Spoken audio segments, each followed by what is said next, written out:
Right. This conversation about flooding has become a yearly conversation we have with you because I recall last year how we had this conversation, and even sometime early Yeah. this year, we also had this conversation about flooding when the early warning system was put in place.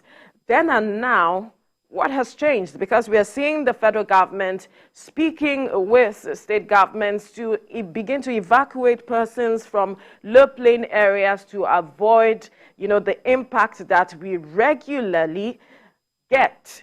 How we have lost a number of persons, a number of houses, properties. What do you think has changed between then and now when we had the early warning system?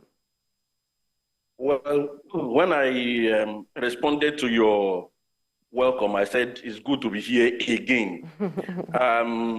Well, in truth, it may not necessarily be good because the same things we discussed the last time, here we are again discussing it. The only thing that is different is that we have another administration. So that is the only different thing. So we hope that this administration may be able to do what others have not mustered the courage to do, because this has been a recurring decimal since 2012. One thing also that has changed, which I must mention, is the fact that now we seem to the early warning systems are becoming better. So unlike in the previous cases when suddenly we wake up and we discover that we are, surrounded by water, the Cameroonian authorities even wrote to the Nigerian government. Now, while the letter came on August 21st, we hear some public officials here say the waters had been released since August 14th. The information we are getting yesterday is that within the next 7 days or so, we are going to see the manifestation of the release of waters from the Lagdo Dam. Now, why must water be released? Lagdo Dam is in northern Cameroon.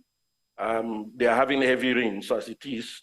And if they do not open the dams for water to go out gradually, the dam might burst. And if that happens, it's going to be worse than the gradual release of waters. So what have we not done?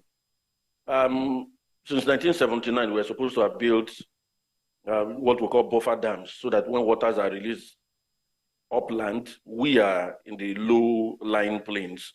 The small buffer dams to receive them. So the impact is not going to be much on people who live along the waterways. But unfortunately, administration after administration, they have been telling us stories. Nothing has practically happened. And we are always caught up in this situation. I was reading the news and all the state governments were using the same template. People should evacuate. Some of them went as far as saying schools have been prepared. I think in Benue State, I read something like schools in the 22 local governments have been designated where people will relocate to. And the question you ask yourself is, if schools have been designated as refuge points, when students resume next week, where are the students going to, be taught? So it means these responses are just ad hoc.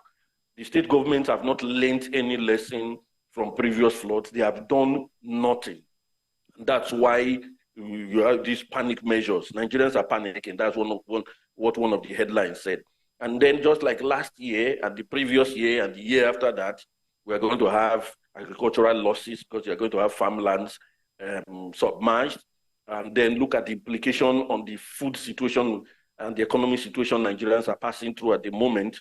It is very, very disturbing.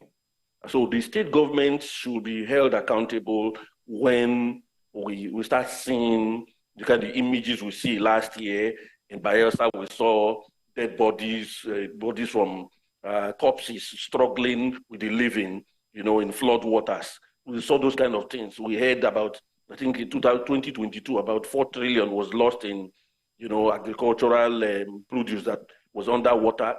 So these kind of things are very, very annoying when you hear them. It shows we as a people are not prepared. But like I said, This is a new administration. Let us see if they are going to match words with action.